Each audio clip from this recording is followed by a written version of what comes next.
బుట్టలోని పాము push push మనదే ఒలికేసా అమ్మాయి వందన మధువ అప్పుడే మసువ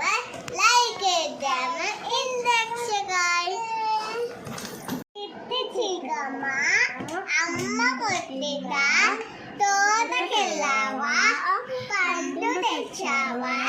గుడ్లు పెట్టావా గుడ్లు వింటావా